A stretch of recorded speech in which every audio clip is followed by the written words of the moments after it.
जय माता दी दोस्तों, राधे राधे, जय श्री कृष्णा। कैसे हैं आप सब दोस्तों? आज हम बात करेंगे कल की पुराण के बारे में।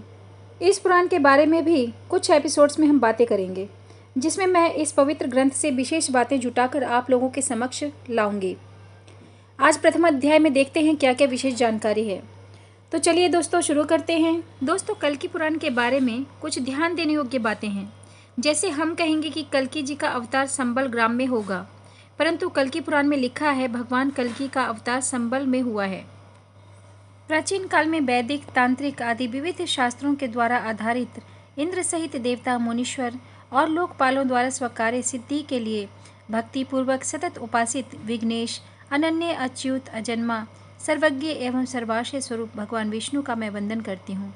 नर नारायण कहे जाने वाले नरोत्तम को एवं भगवती सरस्वती को नमस्कार करके उनकी जय बोलती हूँ। जिनके भयंकर भुजंग के विष ज्वाला में पड़कर अत्याचार से भूमंडल की शांति भंग करने वाले राजागण भस्म हो जाएंगे और जिनके भयंकर खड्ग की तीक्ष्ण धार से राजाओं के देह मर्दित होंगे, ऐसे कल्की जी ब्राह्मण वंश में उत्पन्न होकर युग युग में अवतार धारण करने वाले भगवान श्री हरि कल के रूप में रक्षा करें। सूत जी के यह वचन सुनकर नैमिषारण्य निवासी शौनक आदि महाभागों ने उनसे पूछा, हे सूत जी, हे सर्वधर्मों के ज्ञाता, हे लोम हर्षण पुत्र, हे त्रिकालज्ञ, हे पुराण ज्ञाता, अब आप भगवान की कथा को विस्तृत रूप से कहिए। कली कौन है? वह कहाँ उत्पन्न हुआ? वह किस प्रकार पृथ्वी का अधीश्वर बन गया तथा उसने नित्य धर्म को किस प्रकार विनष्ट कर दिया? यह सब हमें कहिए।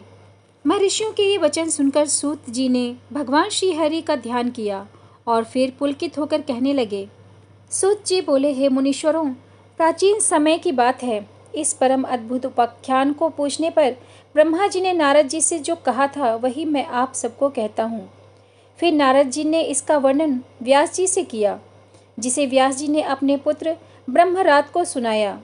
ब्रह्मरात ने उसे अभिमन्यु पुत्र विष्णुरात के प्रति 18 सहस्त्र श्लोकों में सभा मंडप के मध्य सुनाया। उस समय प्रश्न होते होते राजा विष्णुरात ने 1 सप्ताह में शेष प्रश्नों को पूर्ण कर लिया। उसी कथा के शेष अंश अर्थात संक्षिप्त रूप को सुखदेव जी ने मार्कंडेय प्रभृति मुनियों के प्रश्न करने पर कहा। भगवान सुखदेव जी द्वारा वर्णित उसी संक्षिप्त पुण्य में भागवत उपाख्यान को, जो कि भविष्य में घटित होने वाला है, आपसे कहता हूँ। दोस्तों, फिर सुत जी आगे कहते हैं कि भगवान श्री कृष्ण के अपने लोक को पधारने के पश्चात जिस प्रकार कली की उत्पत्ति हुई, उस सबको कहता हूँ। आप लोग समाहित चित्त से सुने। जब प्रलय काल व्यतीत हो गया, तब संसार सृष्टा लोक पितामह ब्रह्मा जी ने अपनी पीठ से घोर मलिन पातक को उत्पन्न किया। उसी पातक का नाम अधर्म हुआ। उस अधर्म की पत्नी बिल्ली जैसे नेत्र वाली अत्यंत रम्या हुई, जिसका नाम मिथ्या हुआ। फिर अधर्म के संयोग से अति तेजस्वी महाक्रोधी एक पुत्र हुआ, जिसका नाम दंभ था। अधर्म और मिथ्या ने माया नाम की एक कन्या भी उत्पन्न की। दंभ और माया के संयोग से लोभ नामक पुत्र हुआ और निकृति नाम की कन्या हुई। लोभ और निकृति के संयोग से क्रोध नामक पुत्र हुआ। क्रोध की सयोनि हिंसा हुई। उन दोनों के संयोग से संसार को नष्ट करने वाले कली की उत्पत्ति हुई। दोस्तों, आगे सुत जी कहते हैं कि कली की देह कांति काजल के समान काली हुई। भयानक दुर्गंध युक्त शरीरधारी इस कली ने द्यूत, मध्य, स्त्री और स्वर्ण में निवास किया। कली की पत्नी दुरुक्ति हुई। उन दोनों ने भयानक नाम का पुत्र और मृत्यु नाम की कन्या उत्पन्न की। कली के कुल में बहुतेरे धर्म निंदक की प्रवतारणा हुई। यह सभी आदि व्याधि, बुढ़ापा, ग्लानि, दुख, शोक और भय के आश्रय को प्राप्त होकर यज्ञ, अध्ययन, दान आदि एवं वैदिक तथा तांत्रिक कर्मों का नाश करने वाले हुए। लोकाचरण का नाश करने वाले कलिराज के अनुचरों ने चंचल, क्षणभंगुर और कामुक मनुष्य देह धारण किए। यह घोर दंभी, दुराचारी, मात्र पितृ हिंसक ब्राह्मण कुल में जन्म लेकर भी वेद विहित दरिद्री और शूद्रों के सेवा परायण हुए। कुतर्कवाद की बहुलता से युक्त, धर्म, वेद आदि के विक्रय में तत्पर, संस्कार विहीन वर्णशंकर संतानों को उत्पन्न करने वाले हुए।